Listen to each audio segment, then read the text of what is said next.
최근 제가 이 머리를 이렇게 펌을 하면서 들은 약간 부끄러운 얘기가 있었습니다.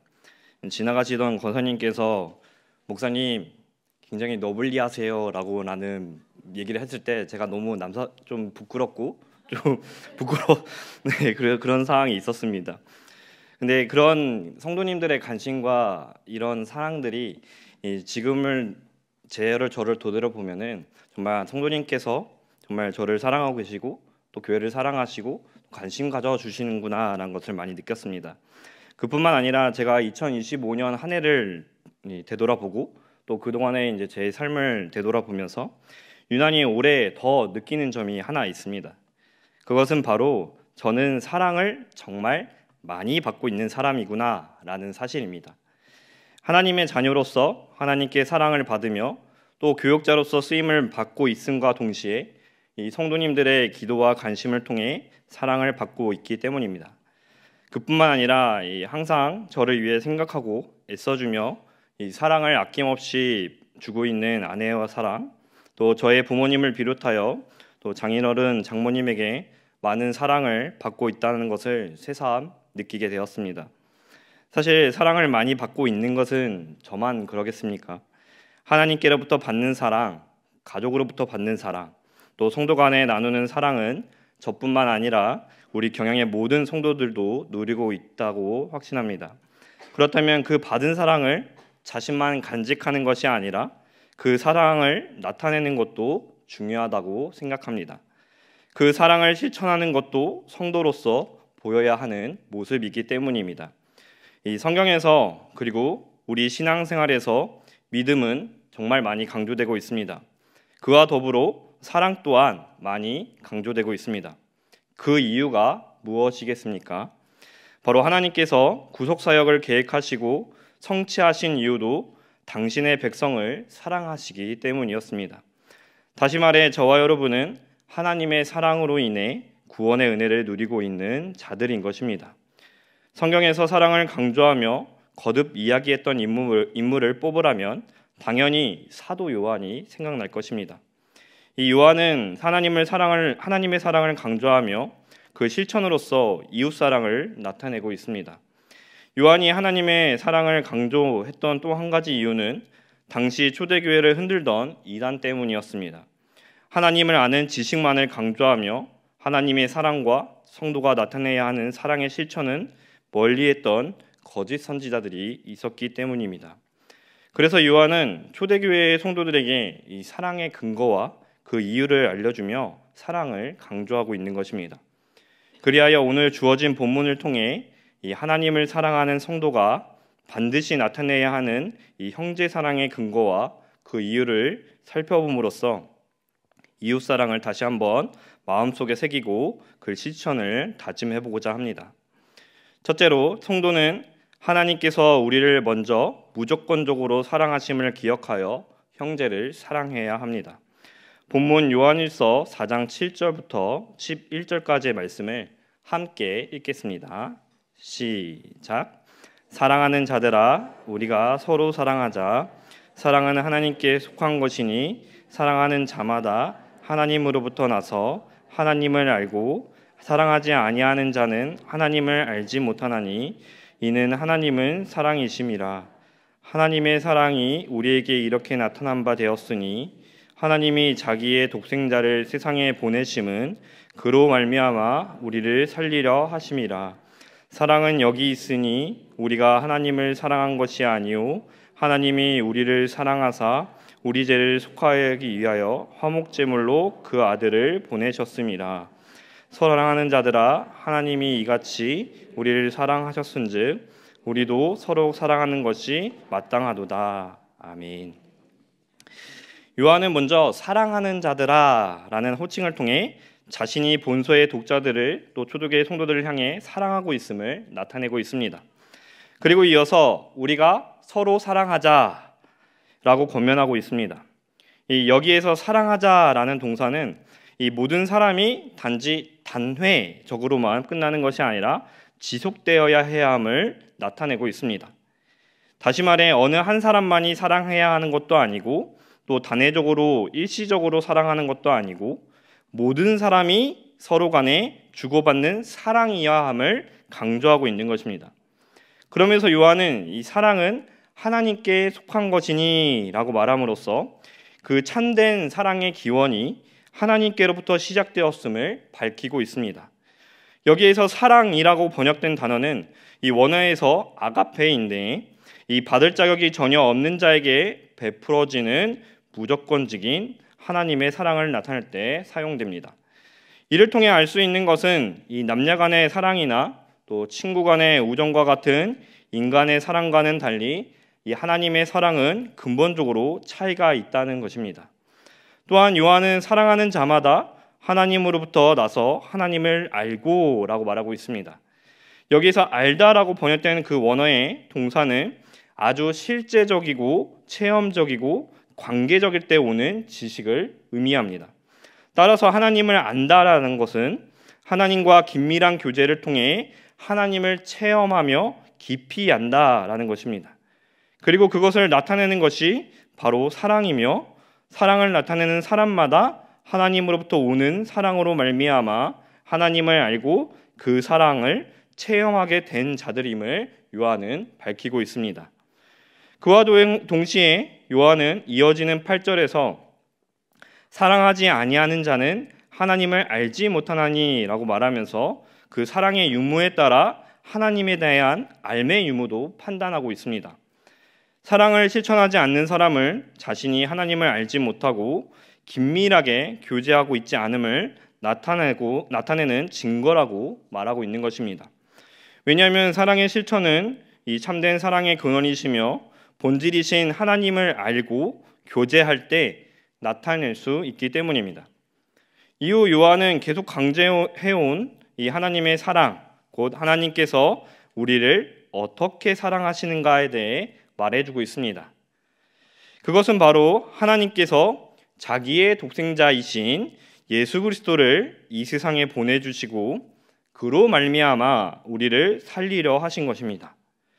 하나님께서는 사람인 우리에게 제사함의 죄를 사하시고 사람을 구원하시기 위해 그 아들을 화목제물로 보내심으로써 이 사랑의 최절정을 보여주신 것입니다.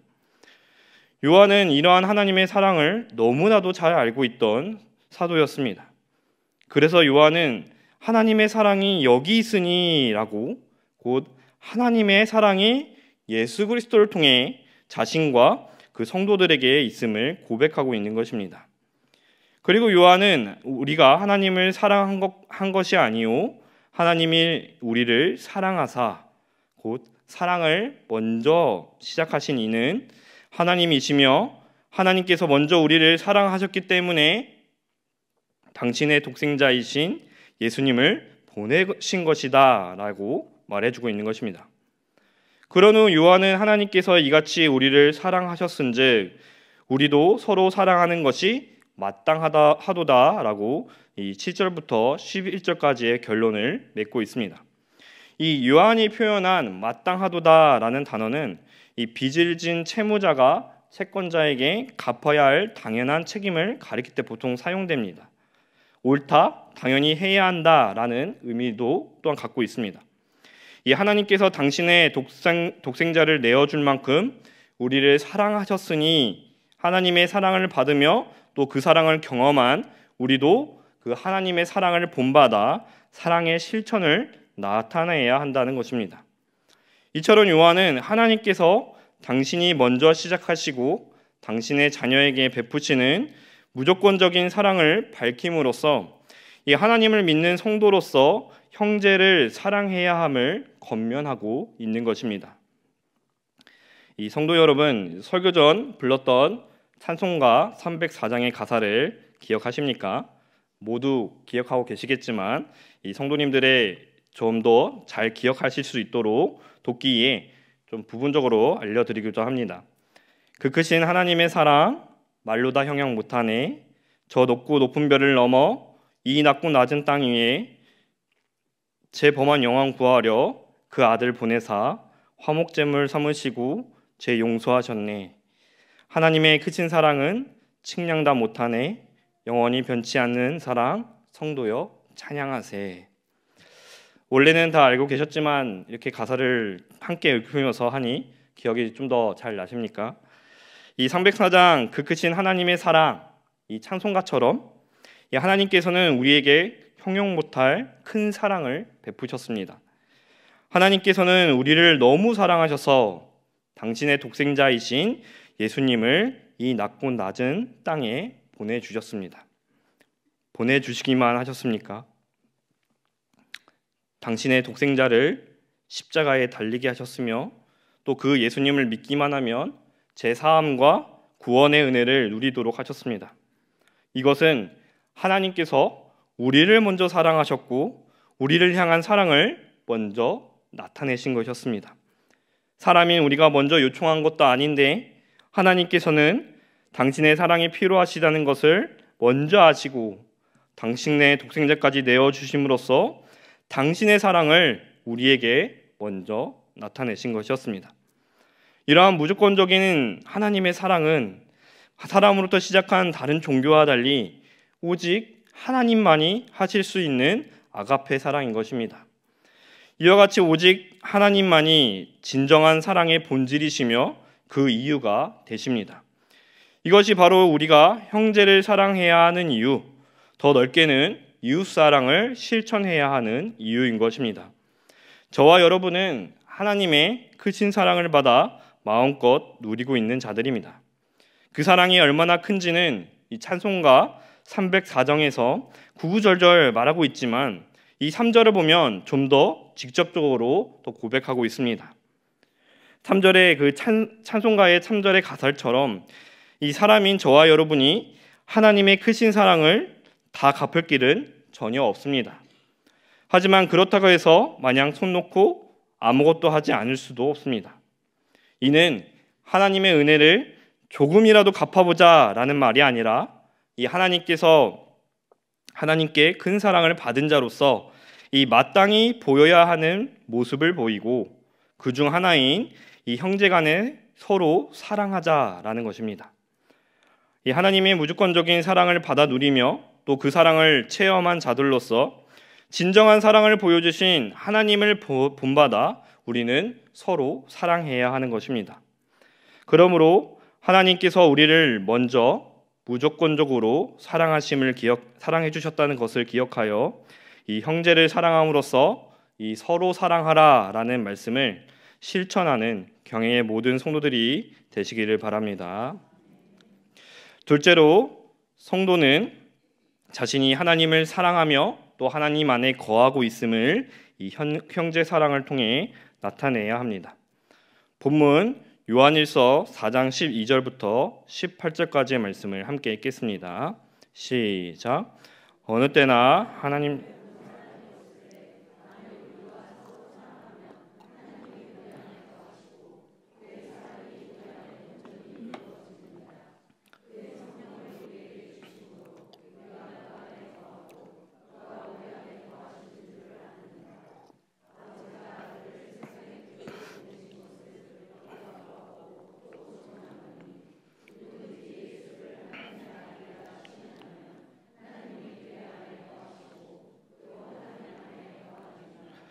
하나님이 우리를 사랑하시는 사랑을 우리가 알고 믿었노니 하나님은 사랑이시라. 사랑 안에 거하는 자는 하나님 안에 거하고 하나님도 그의 안에 거하시느니라. 이로써 사랑이 우리에게 온전히 이루어진 것은 우리로 심판날에 담대함을 가지게 하려 함이니 주께서 그러하심과 같이 우리도 이 세상에서 그러하니라.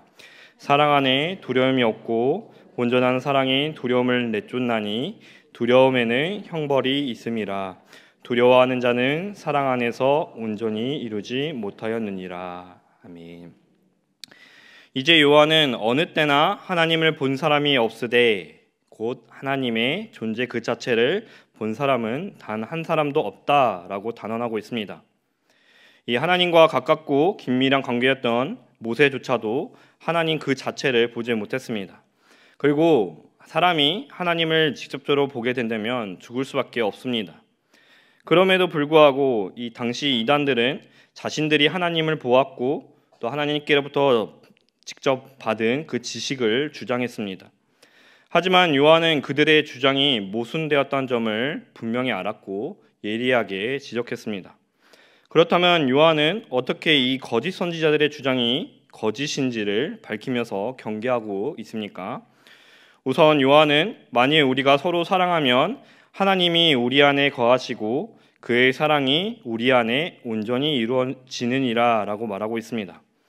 여기에서 온전히 이루어지느니라 라고 번역된 그 원어는 당시 이 미술가들이 작품을 다 만든 후에 마지막으로 더 이상 손댈 곳이 없을 때 이 사용하던 표현으로서 이 완성하다 또 목표가 성취되다라는 뜻을 가지고 있습니다.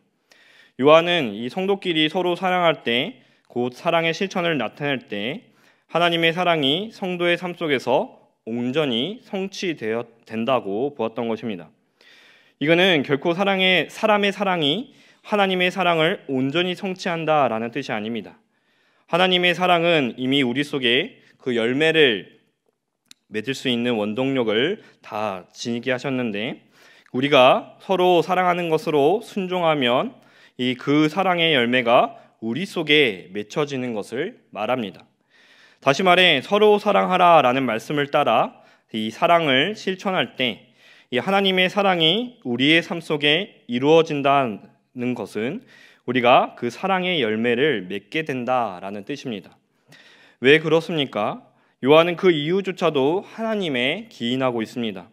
13절 그의 성령을 우리에게 주심으로 아버지이신 하나님께서 당신의 사랑을 나타내시기 위해 이 아들이신 예수님을 세상에 구주로 보내신 것을 믿게 하실 뿐만 아니라 그분의 말씀을 성도의 삶을 적용시키는 성령을 보내주시기 때문입니다. 고 성령께서 서로 사랑하라라는 말씀을 이 성도의 삶에 적용시키셔서 이 사랑이라는 열매를 맺게 하신다라는 말씀입니다. 그리고 성령의 은혜로 인해 우리가 하나님 사랑 안에 거하고 있는 것을 알게 될 뿐만 아니라 하나님께서 우리 안에 거하시는 줄을 알게 되는 것처럼 이 형제의 사랑을 통해서도 그 모든 것을 알게 된다라는 의미도 내포하고 있습니다.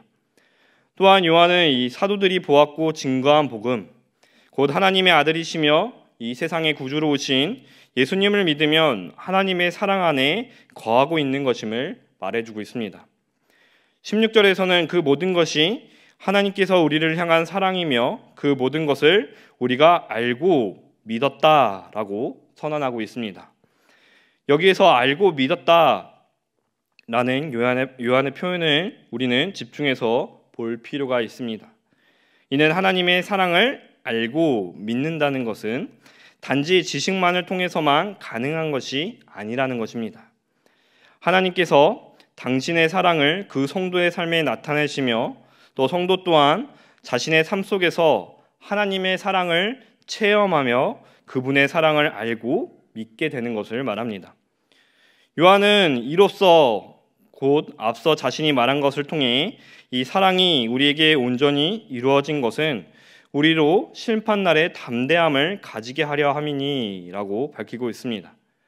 이는 예수님께서 심판주로 세상의 모든 사람을 심판하실 때 하나님의 사랑을 알고 믿은 자, 하나님의 사랑을 자신의 삶 가운데 온전히 이룬 성도가 주 앞에 담대히 서는 모습을 가리킵니다.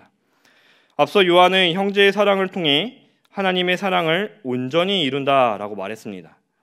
이런 맥락에서 살펴볼 때 하나님의 사랑을 자신의 삶 가운데 온전히 이루었다라는 것은 하나님의 사랑을 자신이 온전히 누리며 그 사랑을 실천하라라는 명령을 따라 이 형제를 사랑해야 한다는 것을 더 명확하게 말하고 있습니다. 그러한 사실은 주께서 그러하신과 같이 우리도 이 세상에서 그러하니라는 말씀을 통해서도 알 수 있습니다. 예수님께서는 자기 백성을 향한 하나님의 사랑 안에 항상 거하시면서 하나님과 그 하나님의 백성과 또 그 이웃을 사랑하셨습니다.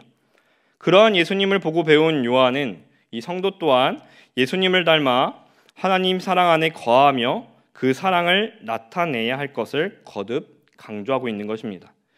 그러한 온전한 사랑은 하나님의 심판이 임할 때 형벌을 영원토록 받게 될 것이라는 두려움을 없게 만들어줍니다. 왜냐하면 하나님의 온전한 사랑은 두려움을 내쫓기 때문입니다. 하나님의 사랑으로 이 땅에 오신 구주 예수님을 믿음으로써 제사함과 구원의 은혜를 받은 사람에게는 영생의 상급만이 남아있기 때문입니다. 이처럼 요한은 예수님께서 이 땅에 오신 것이 하나님의 사랑임을 바로 알고 믿으며 또 성도가 예수님처럼 하나님과 그 이웃사랑을 나타낼 때 그 성도의 삶을 통해 하나님의 사랑이 온전히 나타낼 수 있음을 알고 권면했던 것입니다. 지난주 토요일 저는 이 친척 형의 결혼식이 있어서 참석하게 되었습니다. 이 결혼식에 가게 되면서 그동안 있었던 형과의 일들이 떠올라 또 감사하며 그 마음속에 벅찬 감격이 올랐습니다. 이 장손인 큰 친척형은 본래 이제 신앙생활을 하지 않아 저를 굉장히 핍박했었습니다. 이 할아버지 제사인데 손자인 너가 제사를 안 드리면 어떡하냐? 너를 이뻐해 주신 할아버지의 사랑과 그 은혜를 저버리는 거냐라고 말하면서 정말 많은 핍박과 핀잔을 주었습니다. 그런데 신앙생활을 시작한 형은 저한테 개인적으로 와서 그동안 미안했다.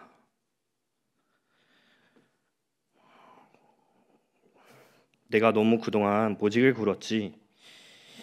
하나님께서 나에게 이 하나님의 사랑을 받은 자로서 이웃 사랑을 실천해야 한다고 배웠어. 그런데 그 이웃에는 너도 포함되어 있는데 이 너에게 사랑의 실천을 나타내기 위해서는 그 가장 먼저 너한테 사과를 해야 한다는 마음을 계속 하나님께서 주시더라. 정말 진심으로 그동안 미안했다라고 말하는 것입니다. 저는 이러한 형의 변화에 너무나도 감사했었습니다. 지금은 신앙생활을 열심히 하며 또 교회 안에서 지금의 형수님을 만나 교회 결혼하여 또 믿음의 가정을 꾸린다고 하니 그때 일이 재차 떠올라 여러 감정이 교차했던 것입니다. 저는 아직도 하나님의 사랑을 받은 자로서 이웃 사랑을 실천해야 한다라는 당시 형의 말이 너무나도 생생합니다. 그 말은 성도에게 있어 당연한 말이고 이 성경을 통해서 매번 배워온 말인데 나는 이웃 사랑의 실천을 얼마나 하고 있는가라는 생각을 하면서 저 자신을 되돌아보는 계기가 되었습니다. 가까운 가족부터 시작하여 친구들 그리고 함께 살아가고 있는 모든 교육자님들과 또 여러 성도님들을 생각하면서 나는 그 모든 사람에게 내가 받은 하나님의 사랑을 토대로 이웃사랑의 실천을 하고 있는가라고 되돌아보게 되었던 것입니다. 저와 여러분은 하나님의 사랑을 받아 누리며 살고 있는 자들입니다. 본래 영원히 죽을 수밖에 없는 죄인에게 예수님을 보내주시고 예수님의 그 사역을 통해 우리의 죄를 사해 주실 뿐만 아니라 구원받은 백성으로 살아가게 하시는 것은 모두 하나님의 크신 사랑입니다. 우리는 하나님의 사랑을 받은 자로서 그 사랑을 자신만 누리는 것이 아니라 그 사랑을 널리 전해야 하는 사명이 있습니다. 그 사명을 감당하는 방법은 여러 가지의 모습이 있겠지만 그중 하나가 자신의 삶 속에서 사랑을 실천하는 것입니다. 예수님께서도 그 실천의 모범을 보이시며 가르쳐 주셨습니다. 그리고 예수님께서 너희가 서로 사랑하면 이로써 모든 사람이 너희가 내 제자인 줄을 알리라 라고 말씀하셨습니다. 우리가 서로 사랑하라는 그 말씀대로 이웃사랑의 실천을 나타내며 이 세상 사람들이 우리를 통해서도 예수님을 알게 될 뿐만 아니라 또 우리 또한 하나님과 그분의 사랑 안에 거하고 있음을 알게 됩니다. 그래서 예수님의 제자인 저와 여러분은 지적적으로 복음을 전함과 동시에 위와 같은 말씀을 기억하여 자신의 삶을 통해 그 삶 속에서 사랑의 실천을 통해서도 하나님을 전해야 하는 겁니다. 그러한 성도의 모습이 성도 자신이 하나님과 그분의 사랑 안에 거하고 있음을 나타냄과 동시에 성령의 역사하심으로 열매 맺게 되는 또 실천이며 하나님의 사랑을 증거하는 모습인 것입니다. 그러므로 이 서로 사랑하라라는 계명을 따라 그 믿음의 형제뿐만 아니라 또 주변의 이웃에게도 이 사랑의 실천이라는 열매를 통해 자신이 하나님을 믿고 사랑하며 또 하나님 안에 거하고 있는 자임을 나타내는 경양의 모든 성도들이 되시기를 바랍니다. 경양의 성도 여러분, 그리고 오늘 헌신을 다짐하는 제64, 65, 66 여전도의 회원 여러분, 요한이 사랑을 강조했던 이유는 하나님께서 택함받은 백성에게 변함없이 나타내시는 그 사랑, 요한에게 있어 직접적으로는 하나님의 사랑으로 인해 이 땅에 오신 예수님과 그분이 보이신 사랑을 보고 배웠기 때문입니다. 그리하여 요한은 오늘 본문처럼 오늘 우리가 서로 사랑해야 할 근거, 넓게는 이웃을 사랑해야 하는 이유를 말해주면서 그 사랑의 실천을 나타낼 것을 강조하고 있습니다. 그러한 요한의 격려는 요한일서 4장 19절부터 21절까지의 말씀을 통해 단시 한번 강조하며 이 요한은 결론을 맺고 있습니다. 우리 요한일서 4장 19절부터 21절까지의 말씀을 다시 한번 읽겠습니다. 시작.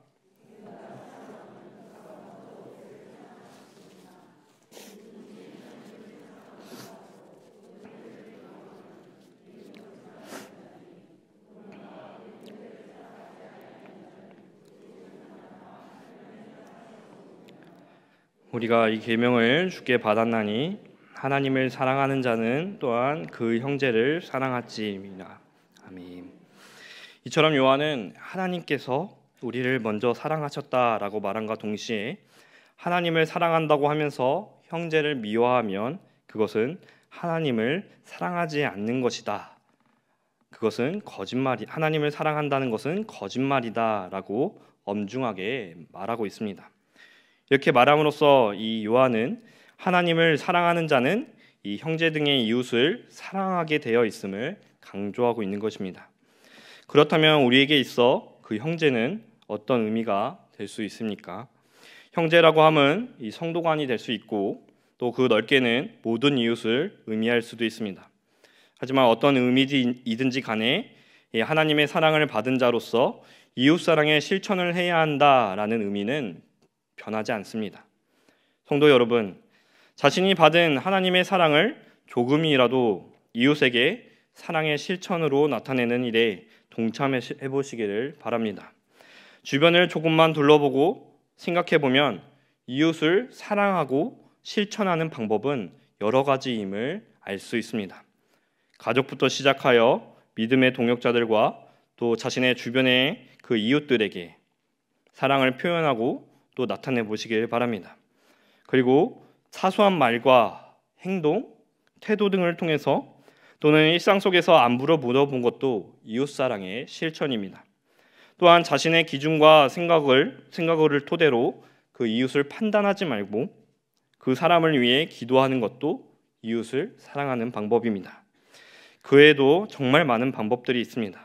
각자의 상황에 따라 지혜롭게 이웃사랑을 실천하면 되는 것입니다. 그런 모든 모습들이 우리를 먼저 무조건적으로 사랑하시는 하나님 안에 거하는 모습이며 또 자신이 하나님을 사랑함과 같이 이웃을 사랑하는 성도의 모습인 것입니다.